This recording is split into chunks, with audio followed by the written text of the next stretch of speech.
जिस फिल्म का रिव्यू पेश करने लगा हूँ वो है वहीद मुराद साहब की फिल्म वक्त। ये फिल्म 7 अप्रैल 1976 को रिलीज हुई थी।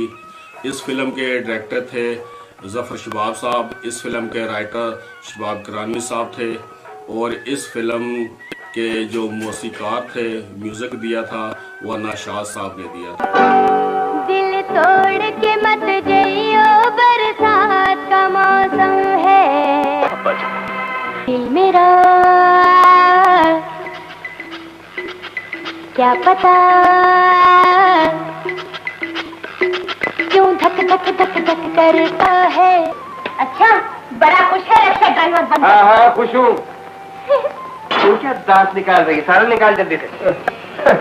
उस्ताद जी, इस शहर में ऐसे खाली पीली के सेठ भी हैं जो मीटर से ऊपर 2 रुपए दे नहीं सकते। बातें करते हैं लाखों करोड़ों की, हंसते ही रहे। हालांकि शबाब करानवी साहब या नजर शबाब साहब, जफर शबाब साहब, इनकी फिल्मों के ज़्यादातर मौसीकार एम अशरफ साहब होते थे, लेकिन इस फिल्म का जो म्यूज़िक है वो नाशाद साहब ने दिया था।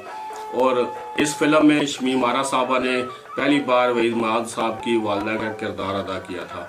शमीम आरा साहब हालांकि इनकी हीरोइन होती थी पुरानी फिल्मों में, ब्लैक एंड वाइट में, कलर में भी, और शमीम आरा के साथ ही ये बहुत हीरो आए हैं, लेकिन इसमें उन्होंने शमीम आरा साहबा ने इनकी वालदा का किरदार वहीद मुराद साहब की अदा किया था। और हबीब साहब जो इनके वालिद, क्योंकि इनकी पहली फिल्म जो औलाद थी उसमें भी हबीब साहब इनके वालिद थे और इस फिल्म में भी हबीब साहब इनके वालिद का किरदार अदा किया। इस फिल्म की स्टोरी थी कि ये हबीब साहब एक पहाड़ी इलाके में जाते हैं, वहाँ पे शमीम आरा होती है, गरीब लड़की होती है, पहाड़ी लड़की होती है, वो हबीब साहब को पसंद आ जाती है। हबीब साहब बहुत अमीर होते हैं, रेहान साहब इनके बहुत बड़े सेठ होते हैं जो वालिद होते हैं हबीब साहब के। जब मुझे हमसफर बनाया है, मुझको मंजिल भी तुम दिखाओगे। थोड़ा सा वो हबीब साहब वहाँ पे वहीं पे गांव में ही शादी कर लेते हैं शमीम आरा साहबा के साथ और शहर आ जाते हैं। शहर में उसके वालिद साहब कहते हैं कि तुम्हारी मैं शादी करना चाहता हूँ। वो नजमा होती है, नजमा के साथ करना चाहता है, लेकिन ये कुछ बोल नहीं सकते। इसके वालिद साहब पिस्टल निकाल लेते हैं, मैं मार जाऊंगा अगर तुमने ये किया। दिल मेरा क्या पता क्यों धक धक धक धक करता है। आती है जिस वक्त शहर आती है, उसके वालिद जो होते हैं रेहान साहब उनको धक्के दे के निकाल देता है। शमीम आरा मरने लगती है। शमीम आरा को एक बंदा होता है, वो इसको अपनी बहन बना के इसको अपने घर ले जाता है और वहाँ पे वहीद मुराद साहब जो वो पैदा होते हैं और उनका जो भाई बना होता है उसका भी बेटा होता है। शमीम आरा साहब अपने बेटे को पढ़ाती नहीं, वो वहीद मुराद साहब रिक्शा ड्राइवर बन जाते हैं। इनके साथ नन्ना है और रिक्शा ड्राइवर के रोल में वहीद मुराद साहब ने बहुत ही अच्छी एक्टिंग की। ज्यादा जबान न चलाना मुझसे। अच्छा, बड़ा खुश है रिक्शा ड्राइवर बनकर। हाँ खुश हूँ। तू क्या दांत निकाल रही? सारा निकाल जल्दी। शमीम आरा जो छोटा जो उनका भांजा ही होता है, वो तारिक लड़का है, नया लड़का है, तो उसके साथ वो उनको पढ़ाती है और शमीम आरा अपने बेटे को नहीं पढ़ाती और वो पढ़ लिख के वो हबीब साहब के सेठ होता है, उसी के ऑफिस में वो जॉब पे ला जाता है। जो हबीब साहब की बेटी होती है कविता, उसके साथ उसका लव हो जाता है। क्यों? इसलिए कि तुम्हें जल्दी है और हम आराम के मूड में हैं। यार ले लेना, चल मुझे बहुत जल्दी है, प्लीज बैठो।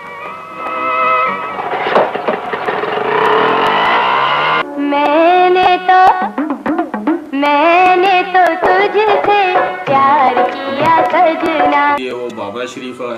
बाबरा शरीफ इस फिल्म की हीरोइन है और कविता साइड हीरोइन है और वहीद मुराद साहब बाबरा शरीफ के साथ वो तंग करता है, एक दूसरे के साथ काफी लाइट कॉमेडी है।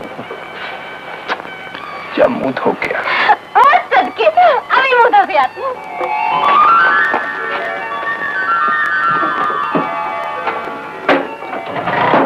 रात को दिल अकेला होता है।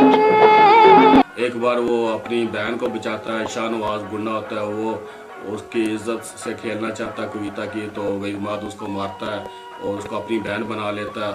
उसे नहीं पता होता कि ये मेरी सगी बहन है तो क्योंकि वो नजमा की बेटी होती है, नजमा की डेथ उसके बाद नहीं दिखाया, नजमा वो मर जाती है और वो बच्ची पैदा होती है। तुमने मेरी इज्जत बचाई है भैया। भैया जरा सोच समझकर किसी को भाई कहा कर। रिश्ते जोड़ना बहुत आसान है, निभाना बहुत मुश्किल।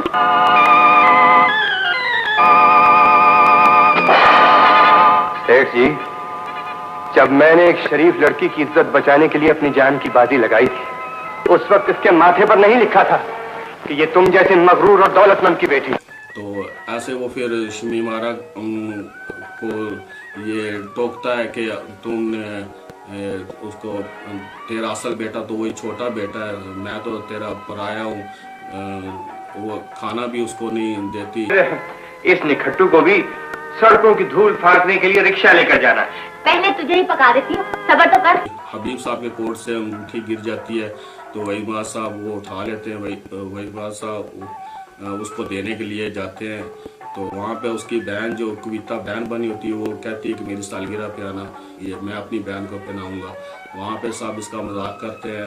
फिर वहाँ पे ये एक गाना है मेहदी हसन साहब का, ये लोग बड़े हम लोगों पे हंसते ही रहे, ये लोग बड़े हम लोगों पे हंसते ही रहे हैं। इस फिल्म के गाने भी बहुत अच्छे हैं। नाहिद अख्तर साहबा के गाने, दिल तोड़ के मत जइयो बरसात का मौसम है, दिल तोड़ के मत जइयो बरसात का मौसम है।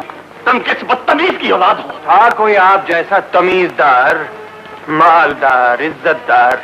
फिर वहीद साहब घर आते हैं, वो माँ के साथ तो लड़ते रहते हैं, लेकिन वो बॉक्स खोलते हैं, जब बॉक्स में वो हबीब साहब की तस्वीरें देखते हैं तो माँ को वो गलत समझते हैं कि ये तुम्हारा कौन यार है, ये वो। वहाँ पे वहीद साहब की बहुत अच्छी एक्टिंग है, शमीम आरा की भी बहुत अच्छी है कि तुमने मुझ पर इल्ज़ाम लगाया। मैं सेठ से बेटा बनकर अपना हक मांगू या डाकू समझकर इंतकाम लूं, और आंखों में घर आए हुए मेहमान की शर्म भी नहीं। हबीब साहब देख लेते हैं कि ये तो रशीदा है, रशीदा नाम होता है शमीम आरा का। तो वहाँ पे वो पहले तो वो इनकार करते हैं, वो पर्दे में होती है, उसके बाद वो फिर उनको पता चलता है कि तो मेरी वही बीवी है।